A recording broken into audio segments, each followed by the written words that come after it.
What's going on, everyone? My name is Nicholas Merton here from DataDash, and today is December 9th of 2024. Well, folks, I hope you all are having a fantastic day wherever you are, because in today's video, we've got an imperative update when it comes to Bitcoin and the broader crypto market. I want to talk about why we are starting to see the initial signs that could be hinting towards a big correction over the next week or two, where we could get Bitcoin at a much favorable rate, but also find some great altcoin discounts and some of the strongest narratives that are set to outperform.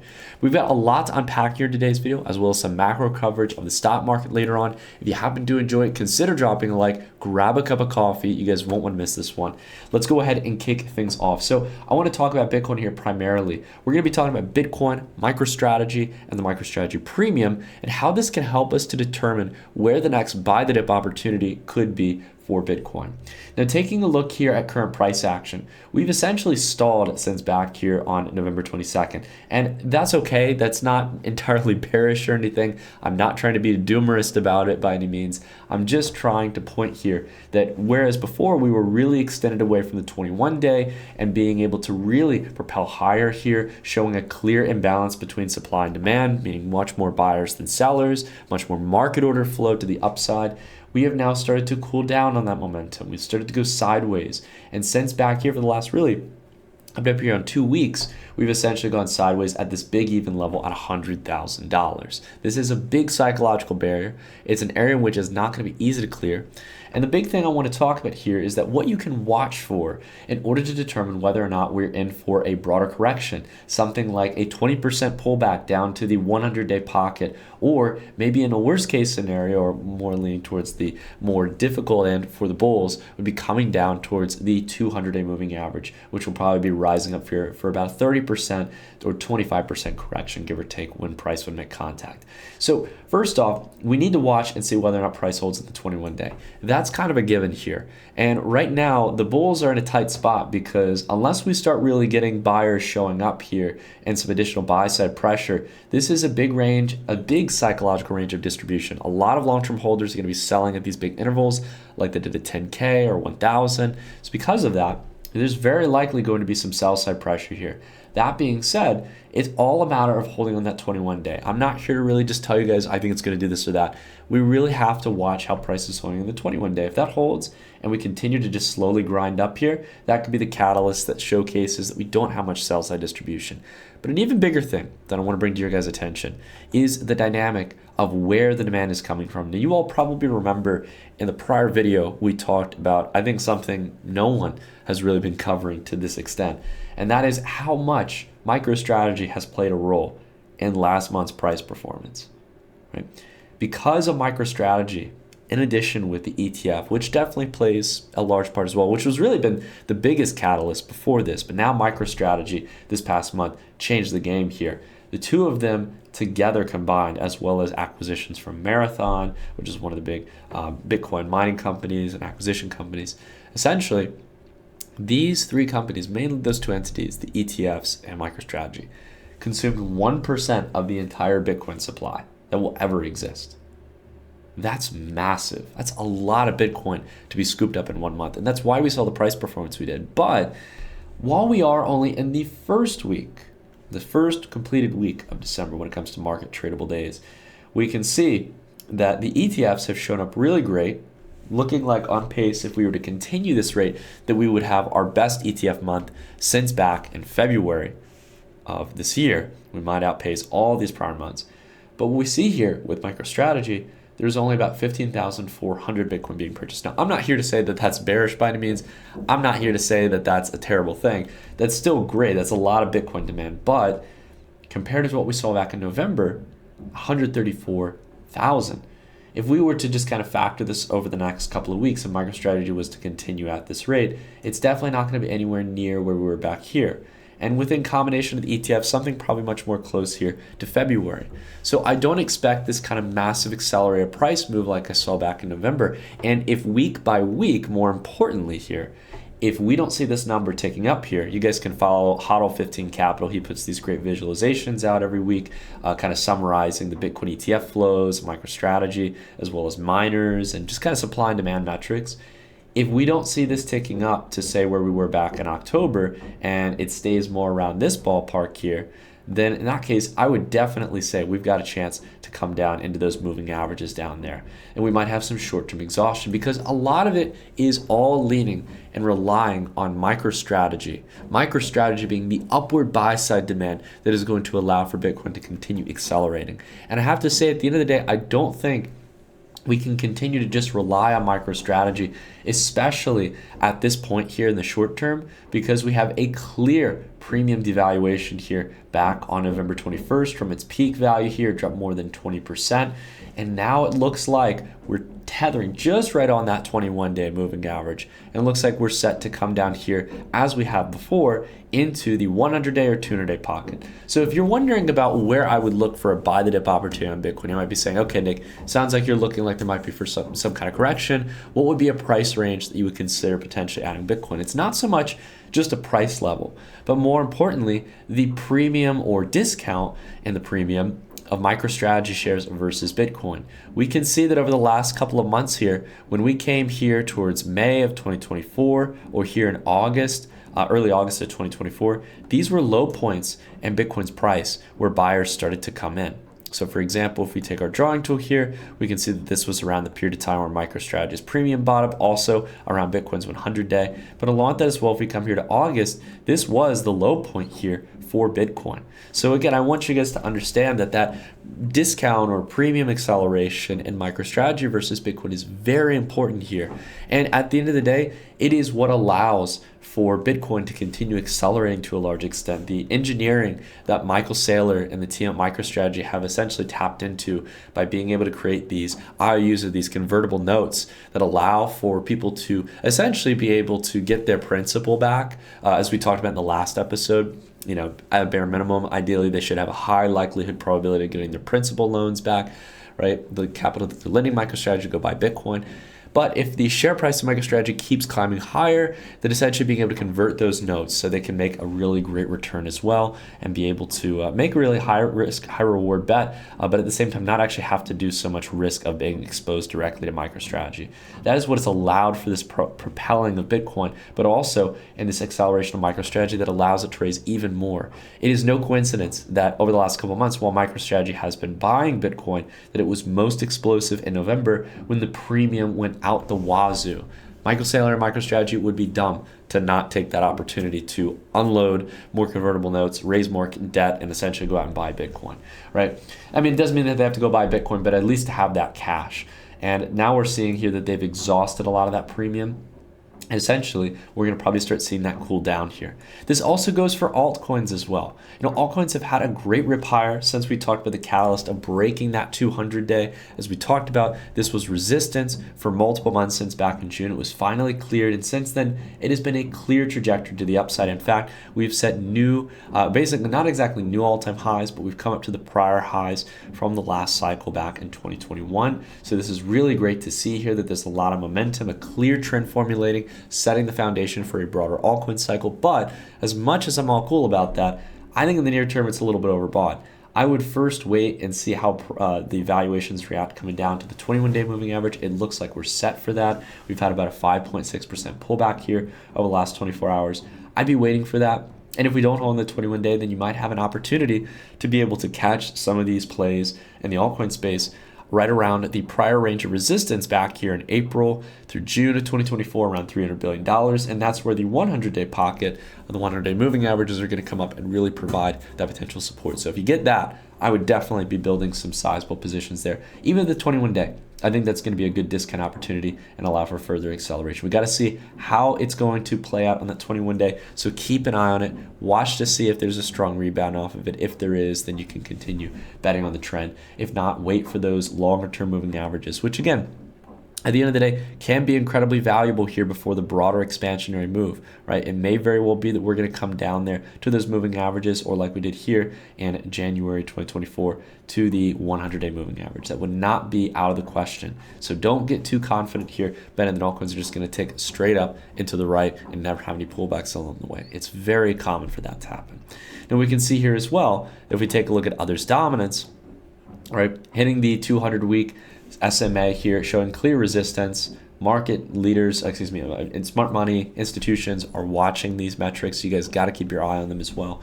So watch to see how this does at the lower band, the 200-week EMA, as well as the 21-day pocket here coming up and potentially providing that support. Getting altcoin positions at a nice discount is where I'm looking for a really good entry over the next month or two in some of these plays.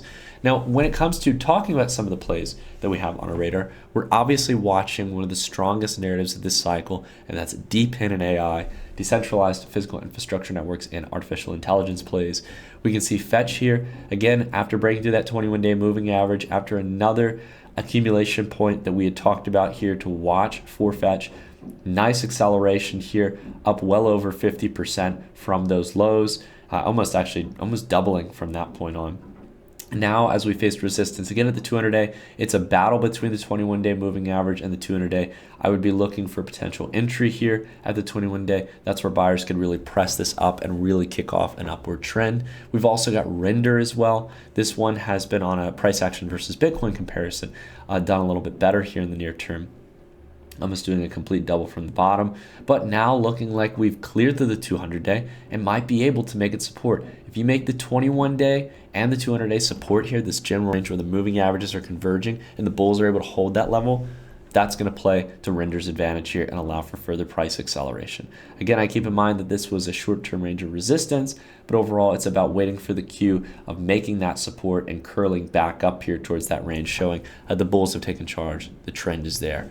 So continue to watch that on a pullback here. That would still be a really nice entry from the relative peak.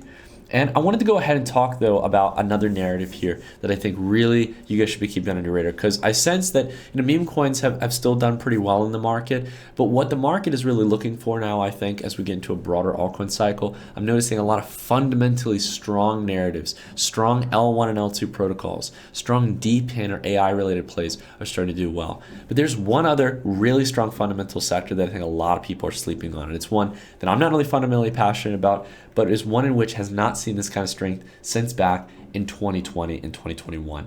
And that is the trend of DeFi. Right now, the total DeFi index has surged from $71 billion back at the beginning of November, about a month ago, all the way to $156 billion. And now it looks like we're heading in for a healthy correction down to that 21-day moving average at a minimum. But still, this is really great price expansion, and it's great valuation expansion that signals that not only the long-term bets like Uniswap, for example, might be placed to watch as they've started to come up to their highest level since back here in June of 2024, as well as plays like Aave in the lending and borrowing space, right? Again, I would expect some of these plays to come down to their 21 days in the near term, but that could be a really great entry on some of these different plays in the DeFi sector to watch for those short-term pullbacks for a broader expansion higher. And the reason why I think DeFi is making this big comeback now is because we essentially have the changing regulatory environment with the upcoming political administration that is much more pro-crypto, much more pro-DeFi, and generally much more off hands and allowing the industry to continue innovating or building new services. This simply sets the trajectory for a lot of these different plays to be able to trade at much higher valuations, like Uniswap to maybe be able to finally charge a protocol fee, which would allow it to be revenue generating as a protocol. There's all kinds of really awesome opportunities that will come up here, and more broader institutional adoption of DeFi that could really press things higher. So obviously you can always have exposure to these plays like Uni or plays like Compound, but I also think you should keep an eye on diamonds in the rough, new emerging plays and the small and mid cap plays for DeFi as a narrative that could really do well over the next couple of months. So we don't want to just be exposed to large caps. We want to also look for some different plays out there that could be the Uniswap or Compound or Aave like they were back in 2020 or 2021. And that's why I want to spend some time to talk about two of our partners here on the channel here today. I want to first talk about a protocol called Lens. Now, Lens essentially is focused on being a multifaceted DeFi application, but mainly focusing on around lending and borrowing in the crypto space. Now, obviously, many of you probably already know about Aave or Compound, where you essentially have the ability to do variable rate loans.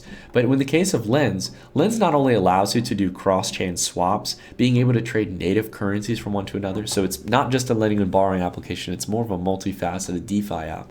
But beyond this as well, Lens allows you to be able to lend out your capital across a whole range of different cryptocurrencies, from stable coins to native tokens or ERCs across various protocols. being able to essentially lend out your capital at a fixed interest rate to various borrowers. And this also means that for borrowers, you have the ability to borrow at a fixed interest rate. This is how traditional lending works. And what's really great about this versus compound and Aave, which are variable, this essentially gives lenders and borrowers the safety and certainty that they know what they're paying for the rate of capital, or what essentially they're going to be earning for lending their capital. I've wanted to see this for a long time in DeFi, and the fact that Lens has been able to do this utilizing order book functionality, allowing for lenders and borrowers to essentially have a P2P format or peer-to-peer format to be able to work together in order to exchange credit is a really exciting application long-term, not to mention in the emergence of real-world assets and collateral and all the filtering mechanisms that Lens could eventually start to implement that will allow them to filter out the quality of borrowers similar to a credit scoring system or other traditional lending measurements. This is going to be very exciting, in my opinion, I think, for Lens going forward into the next couple of months.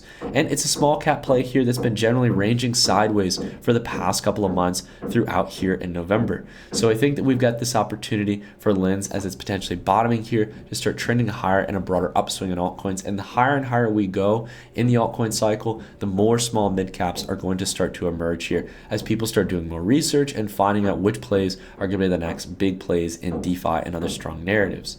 We also have as well Elys Network. Now this is another one that I really think you guys should be keeping on your radar. It's a very kind of early stage project here when it comes to, I think, the broader potential that it has. Elys Network is focused on essentially multi-chain DeFi, being a universal liquidity layer, allowing you to do all of your major DeFi activities from all major networks that you can think of, whether that be networks like Ethereum, networks like Solana, Cosmos, and eventually maybe networks like Sui as well.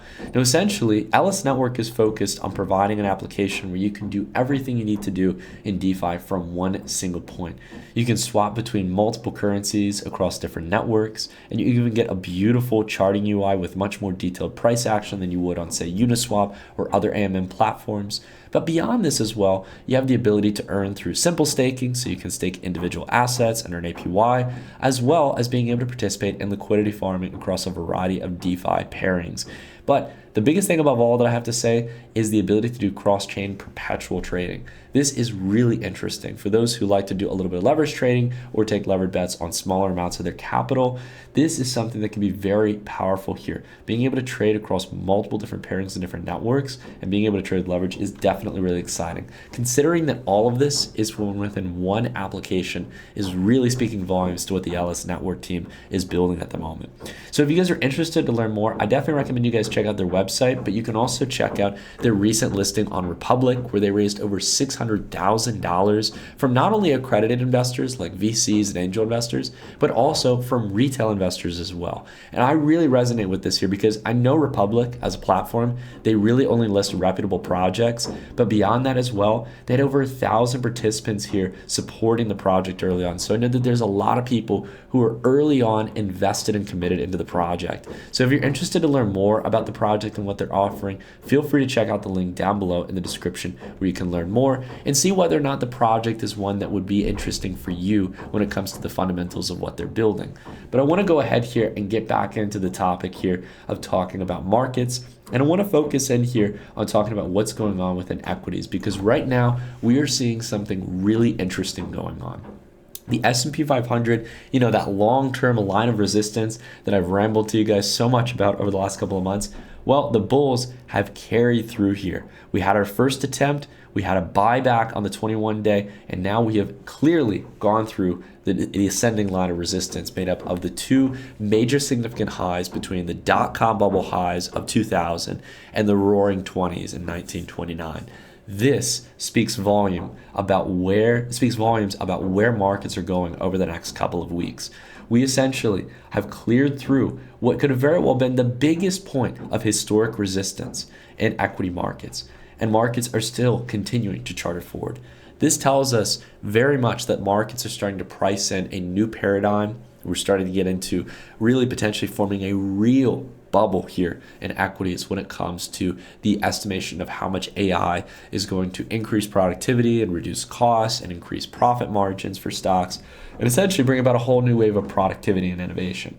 So this is essentially what is carrying forward equities here. Not to mention, you obviously have, I think, a more deregulatory, kind of low tax environment that essentially is going to favor equities here that comes upon with the Trump administration. That's just a pure fact here. And that is going to be a benefit for risk on assets. So essentially, what we need to keep our eye on here is how a few key things play out. First off, we want to see that the 21-day moving averages continue to hold in the S&P 500 now that we've cleared through. The more that can continue to hold, the more buyers come in to provide support there, the more euphoric and more exciting things are going to get.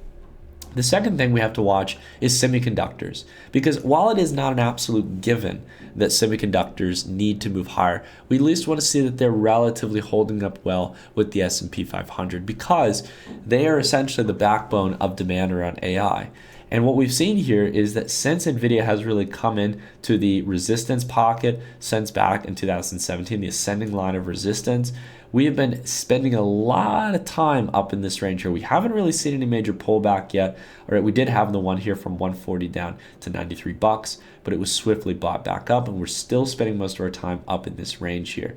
So while we haven't seen any big cool down yet, we're also not accelerating dramatically. That's not entirely bad news.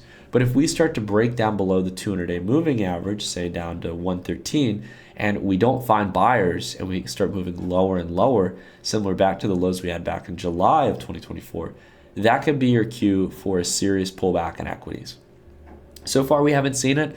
SMH ETF, this is the semiconductor ETF, still holding up here where it was mainly throughout the summer of 2024, still holding above that 200-day moving average. This will be probably your first sign to give you a hint that semiconductors are starting to weaken here. If we get a weekly close below the 200-day moving average, that could be your sign that we're going to have a pullback similar to 2022, back down to that 200 week. It wouldn't be too far of the question considering that the moving averages are moving up over time and that we've had a really broad expansion similar to back here in 2021 against that 200 week. So it's not all doom and gloom here, but it could mean that that's one of your initial catalysts for a pullback. We're already seeing that semiconductors are well below the 200-day when compared in a custom ratio against the S&P 500. This basically means that semiconductors versus the broader market are already underperforming. They've been doing so. They're either on par with the market or underperforming since back in February. And here in June, we've really seen a significant premium decline, about 20% in semiconductors versus the S&P 500. But this, again, all comes back to the picture about volatility. Volatility has continued to decline since back here in November, really since back in August. We've continued to set in generally either similar or lower highs here. And the volatility looks like it's still got a ways to go down. We could come back here into the 11 to 12 point range, which means that we can have a good couple weeks where things just continue ticking up here before we really start to see any kind of flush down in prices. So keep an eye on the VIX. If you see a sudden spike in the VIX, if we get above the 21-day moving average, that could be a sign for some pain to come and a further broader correction. But so long as we stay below that 21-day, things are going good right now in equities. And we got to follow the trend. We have to lean into what price is telling us, what the moving averages are telling us. So far, that points to still a continued risk on sentiment. And the fact that we've cleared through this line of resistance tells me a lot, guys. It tells me that right now, bulls are in the lead. People are not waiting around to buy a dip. They're essentially just buying the market right now. And essentially, we can see that they're across a lot of the indices. Obviously, the S&P 500 is showing strength. The NASDAQ is also blowing through its long-term line of resistance here. This was again made up of the dot-com bubble, the highs in 2021. We're clearing through that right now. Huge weekly breakout. And along with that as well, the Russell 2000, right, still has a whole range to move higher here. It's still got a lot of room to continue climbing. We're at 2,400 points, and history shows us here that this is likely pointing towards the big even level of 3,000. So we've got a lot of percentage appreciation still to likely play out in equities, potentially as well in the altcoin sector and crypto. So keep an eye on all the opportunities that are afforded to you. It doesn't have to always be some altcoin or meme coin. It could very well be plays in equities that could very well give you a 50%, 100%, 200 or 300% return over the next couple of months. And that's life-changing capital, guys. Those are life-changing rewards. You don't always get those opportunities. So if you can learn how to filter out for them, they can provide some really great returns for your portfolio. And if you guys are interested to learn about some of those plays, whether you want to know what altcoins we're going to be buying, what meme coins we'll be trading, or what equities we're going to be purchasing, whether they be short-term or long-term positions, you can always check out the dashboard down below in the description, where we send out alerts, exclusive market updates. We just sent one out yesterday to kind of give our oversights for what we're looking for things in the weeks ahead. But beyond that as well, you get a whole range of other feature sets like the mid-month webinar where you can ask me questions, we dive through the charts, and also give some important updates to kind of update people between the newsletters that we put out there, these 20 to 30 page plus reports. So if you're interested, again, you can check out the link down below. You get 20% off if you sign up on an annualized basis. But that's going to be it for today's video, everyone. Thank you all so much for watching. As always, if you happen to enjoy it, consider dropping a like. It's a great way to support the content we put out here on this channel. And I'll see you guys right back here on the next video. Take care, everyone, and have a wonderful rest of your day.